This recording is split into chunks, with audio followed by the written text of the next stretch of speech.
Speedway Report is produced and broadcast by the Zeus Radio Network for Racers Reunion Radio. Well, short tracks, take center stage on this Easter weekend, but Mother Nature really did not deliver an easy path for the Southern racers here around where I am, and I played a little race chaser with local rain showers bouncing from modifieds to super late models. Brought back some memories. Well, we've got all this and more coming up. Welcome to Speedway Report for Monday, April the 22nd, 2019. We are live from the shores of Lake Norman in Race City, USA, Mooresville, North Carolina. I'm Patrick Reynolds, and thank you for joining the fastest half hour in racing. I trust everyone had a happy Easter yesterday, and you had a blessed day. Some people used to celebrate or still do Easter Monday. I didn't grow up with that being a thing, but always celebrated Good Friday, Easter. Hey, if you're on Easter Monday, still welcome to the show. Either way, we've got a little bit of a victory lane lap tonight as most of the major touring series were off for Easter weekend. We've got a few of the short tracks that provide us results in some marquee events. One event I was at. Let's begin in the Northeast in Grandview, Pennsylvania. Up on the hill, the 3rd mile high banked dirt track. The small block feature was taken by Craig Von Doren on Saturday night. The Sportsman Main by Brad Brightbill. And gosh, what a legacy the Brightbill name has up in Pennsylvania. I was at Hickory, North Carolina on Saturday with the Pass Tour. Ran their annual Easter Bunny 150. Derek Ramstrom was the winner there after 150 laps. And I originally headed to Bowman Gray Stadium in Winston-Salem, North Carolina. The NASCAR Modifieds were opening up the season with the Hayes Jewelers 200. That event was rained out, caused me to do a U-turn and head over to Hickory for the Pass 150. And that will kind of be the juxtaposition, the something, the topic, the theme of what I'm going to talk about tonight. Rainouts. Sorry about the cough. The pollen here in the Southeast is pretty brutal. Rainouts.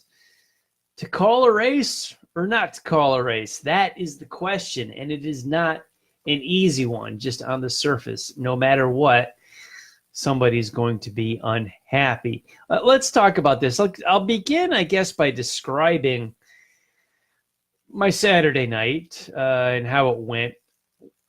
Weather here in the Southeast was pretty rough. Bowman Gray Stadium has an annual tradition for their opening night event for practice and qualifying on Friday night. We've got a long practice session, and then the top 10 in the Modified 200 are locked in on Friday night. They come back Saturday. They pick up with qualifying for everybody else that starts from positions 11 through on the rest of the field. That's been a tradition for as long as I can remember for the 200 that opens up the season. So I watched the weather pretty carefully. Friday was largely a washout. Heavy storms all around the area, so I did not make the trip up to Winston-Salem, North Carolina, which is roughly an hour away from our studios here. No harm, no foul. We lost practice. We lost qualifying. I was really interested in race day, Saturday night. 200 laps for my beloved Modifieds. I'm all in. I'm eager. I'm ready to go. However, the weather is still not cooperating. It is overcast. We've got rain coming in, rain moving out. We've got sun coming in, sun going back out, more clouds coming in. It would rain again, stop raining. You understand the pattern that I'm describing to you. We've all been there on race day when you're looking out and you're wondering, gosh, should I make the trek? Should I make the drive? What do I do? What do I do? What's the track doing? So really, I turned to social media, and Bowman Gray Stadium put up on their Facebook page, which they do just about every Saturday, is a specific post on Facebook. And in the comments section are the updates.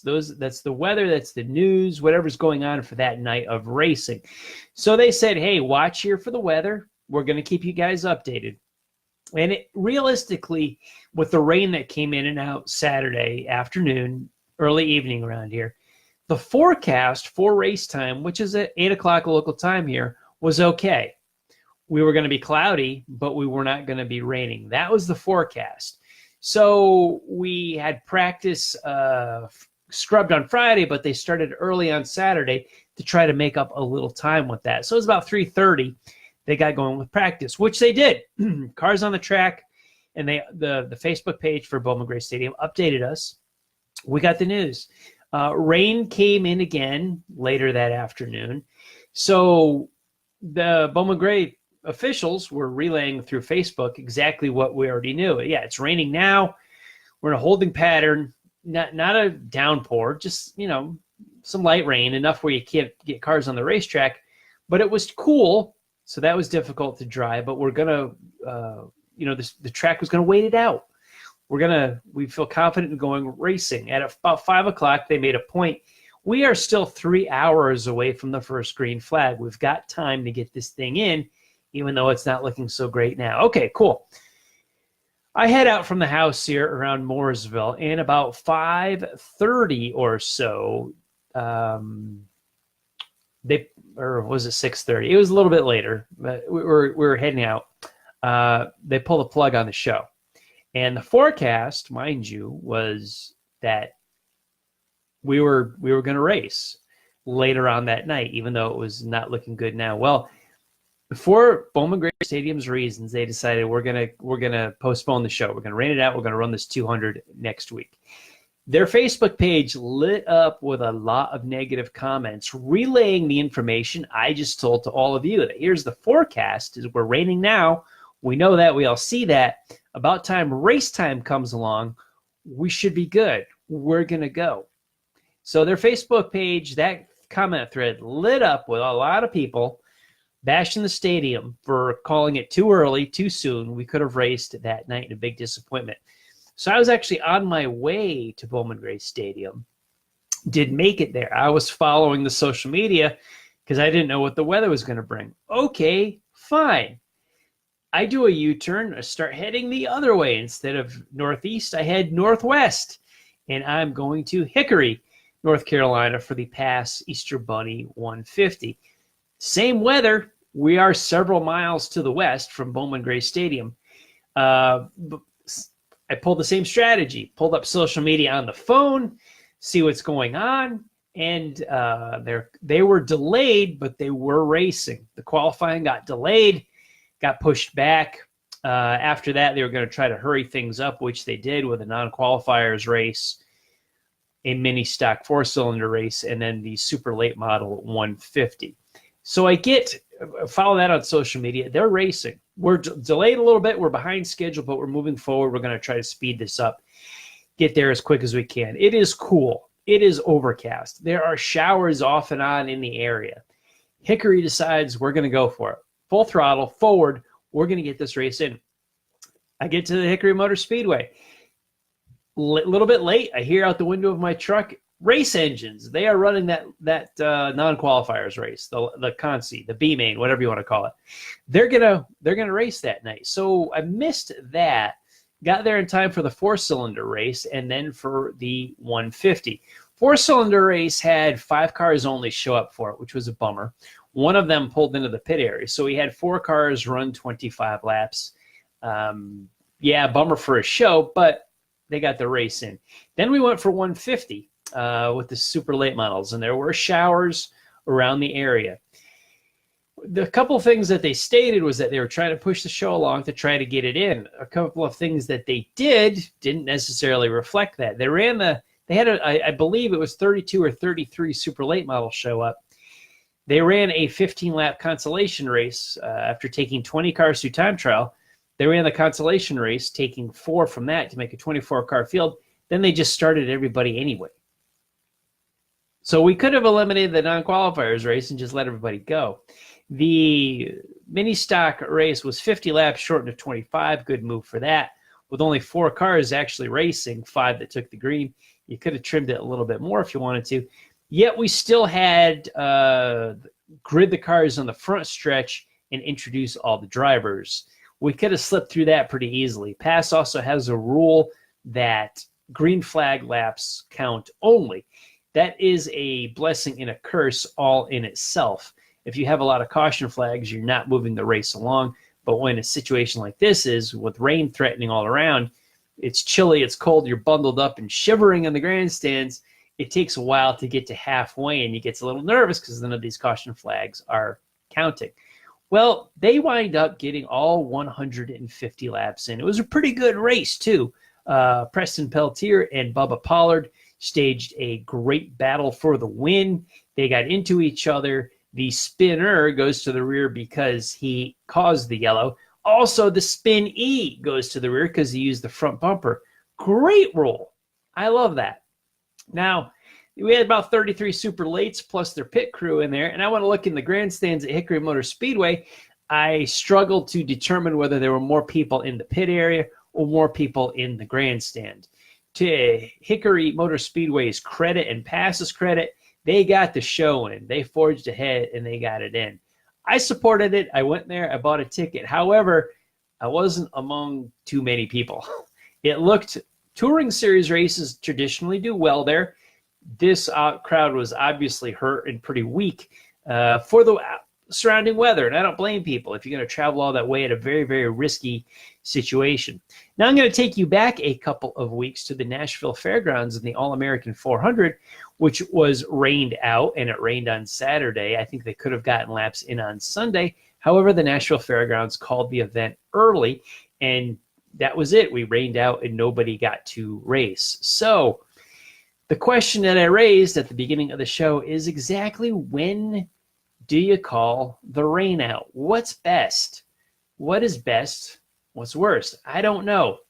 It seems like there's this double-edged sword for this whole operation. If you go as far as Bowman Gray Stadium did on Saturday night, I would rather have you push ahead, go to 8 o'clock, go to 9 o'clock, try everything. If you're going to wait till 6 o'clock, try everything to get that race in at that point. You've waited that long. You've made a crack at it. You need to take care of the fans that did show up and not cater to the fans that did not. I understand that I am spending other people's money with staffing, with lighting, with taxes, insurance, hamburgers, hot dogs. When do you start cooking food?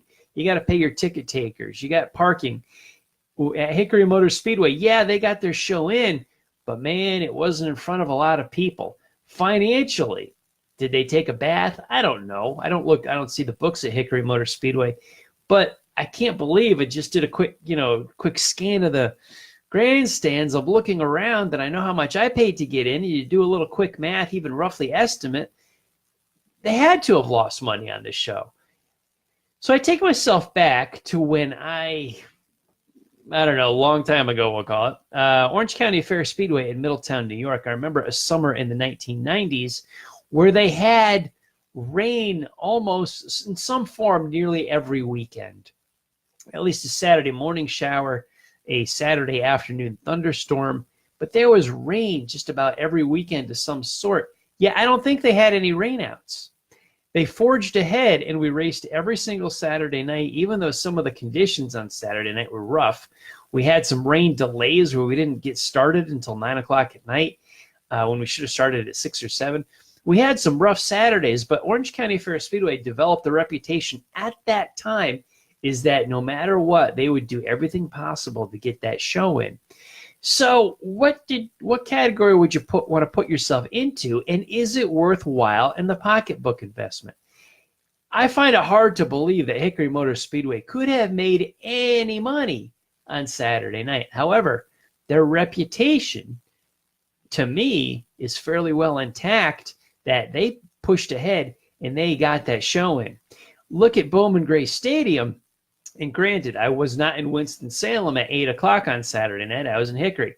So I don't know what the weather was like at 8 o'clock in Winston-Salem on Saturday night.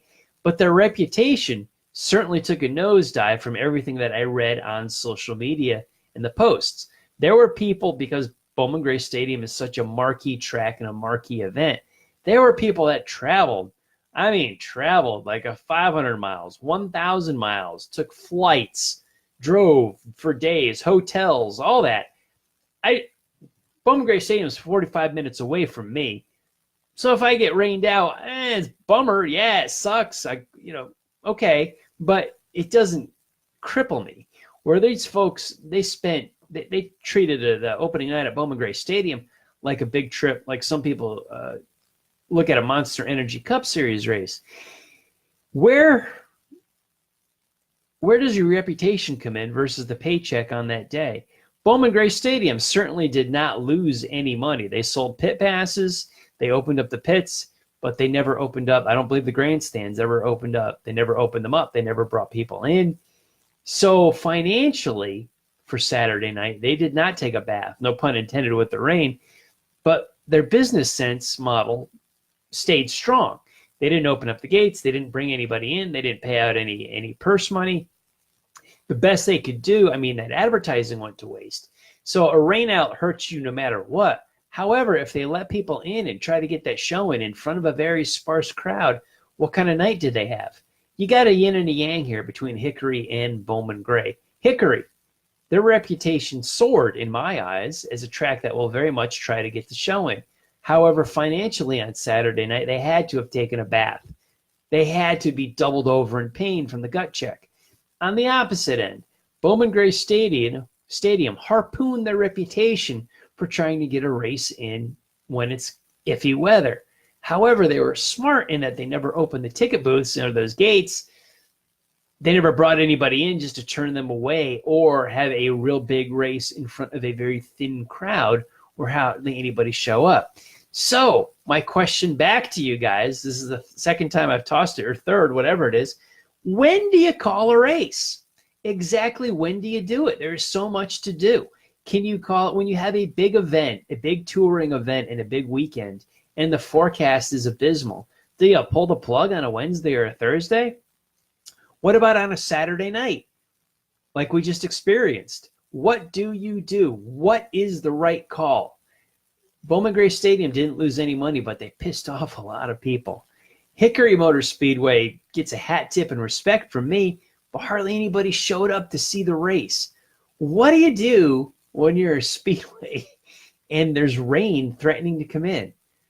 I don't have the answer to this. If you can show me some light in the comments, I think if I owned a track, and this is me thinking, I'm spending other people's money, and I have a bottomless wallet to go along with it, I think I would want to forge ahead and get my reputation as the kind of track that got the show in every possible way. If I had a curfew, if I battled that, if I went up against it, if we rain delayed but still were able to get it in, I would want to do that. I don't know if I could, but I would want to do that. I would want to have that reputation that Orange County Fair Speedway had in the 1990s to me, with no matter what, if it didn't literally right now, right here, wash out the show as we waited out Saturday night, we were going to race and we were going to somehow get that in. That reputation could be worth a lot of money down the road. Now, Bowman Gray Stadium, financially one of the most successful tracks going. It has to be, with the amount of people, the immense crowds that come there every Saturday night.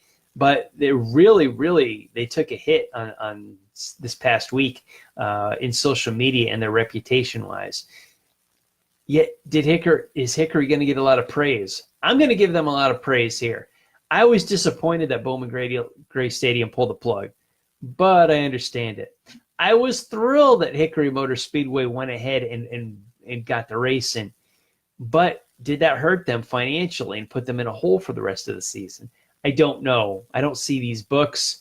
Nashville Fairgrounds called the All-American 400 totally. This was the postponed event from 2018, put to spring 2019. It's just going to be washed out and erased, and they'll try again in the fall of 2019 with the All-American 400. What do you do? I don't know. If you can share with me in the comments, wherever you're watching this on social media, if you're on YouTube, Facebook, Twitter, LinkedIn, I want to know, when in the world do you pull the plug on a race? I know on paper, hypothetically, what I would do and what I would want to do. Forge ahead, build my reputation as always trying to get the race in. Is that realistic from a business standpoint? Or do you call it at 2 in the afternoon, 3 in the afternoon, noon, to keep race fans and competitors home and not have them tow in. That's one of the reasons I double clutch a lot, is I just don't want to drive to the racetrack and stand around in the rain. I will wait to leave for a track, depending on how far it is, if the weather's iffy, until the last minute. Now, I'm talking literal rainstorms. The afternoon summer thunderstorm that pops up, I don't even worry about those. They happen. It can always happen. That can wash out a racetrack for the night too. But when it's raining and it stops and it's cloudy and the weather's threatening, what do you do? What do you do as a track owner? Let me know in the comments here on Facebook or whatever form of social media that you're watching the podcast on. I want to know in the comments, when do you call it and why? What's your criteria?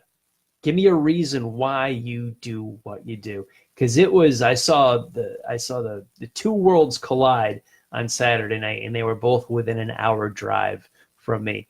Owning a short track is a tough business.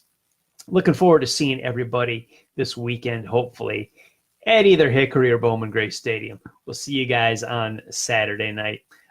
This whole topic, this was my viewpoint on it on tonight. However, there's a story coming out. I shared with you guys my new position last week with CC Racer and Speedway Illustrated magazines. Mike Adavaskag has a story coming out. I think it's in the June 2019 issue of Speedway Illustrated that deals with just this topic. When do you pull the plug on a rainout? I'm looking forward to reading the story because this weekend got me all jazzed up to see his commentary on this. I'd love to see the track owners, who he interviewed for it, what his thoughts were. I'm really interested in reading this story. Should be June 2019 issue of Speedway Illustrated. Let's tip our hat to Motor Week Illustrated, 5:35 Saturday afternoons on WTBS, hosted by Dave Despain, back in the 1980s with our Racer of the Week. I saw there were very few races run, local short tracks. The one I saw, Derek Ramstrom, came down, won the Easter Bunny 150 at Hickory, North Carolina. Derek, congratulations. You are the Speedway Report Racer of the Week. Thanks for coming to Hickory, North Carolina, and running the show, supporting it, and then you came out on top after Bubba Pollard and Preston Peltier got together. In between our broadcasts, keep up in the world of auto racing with SpeedwayReport.com. This show and all of our past ones are uploaded on the site. We've also got some racing articles to read. You can catch up with our archived show on Facebook in 2 spots. Actually 3, I guess, because my personal page has them, as well as the Racers Reunion Facebook page and Speedway Report with Patrick Reynolds. Catch up with me on Twitter at Speedway Report and at Speedway Pat. On Instagram, I'm at Speedway_Pat and at RacersReunion.com.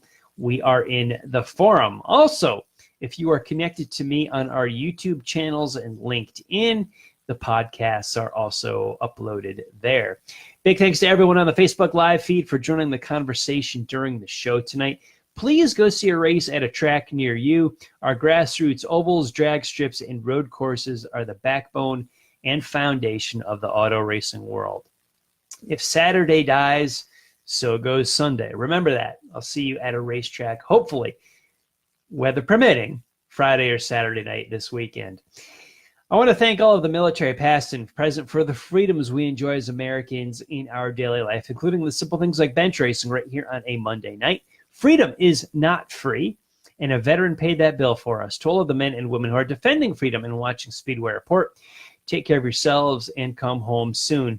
A special salute to the teachers, school staff, firefighters, police officers, and paramedics that are in our own communities. They are quiet and modest heroes every single day. God bless and thank you. You have been watching Speedway Report from the shores of Lake Norman in Race City, USA, Mooresville, North Carolina. Please like our Facebook page, Speedway Report with Patrick Reynolds, and you can follow me on Twitter. I'm at Speedway Pat. On the Drag Racing List Facebook page next is Racing and Rockin' with draglist.com. You can have Bill, John, and Barb are talking some drag racing. So if you're on Facebook, go to Drag Racing List right when we're done. Catch them at the top of the hour. We will be back here live on Facebook in 1 week, April the 29th, and we will look at the big Talladega weekend. NHRA's 4 Wide Nationals here in Charlotte. Bowman Gray's opening night modified 200, weather permitting, and a whole lot of short track racing. Thank you all for joining us. I will see you all next week.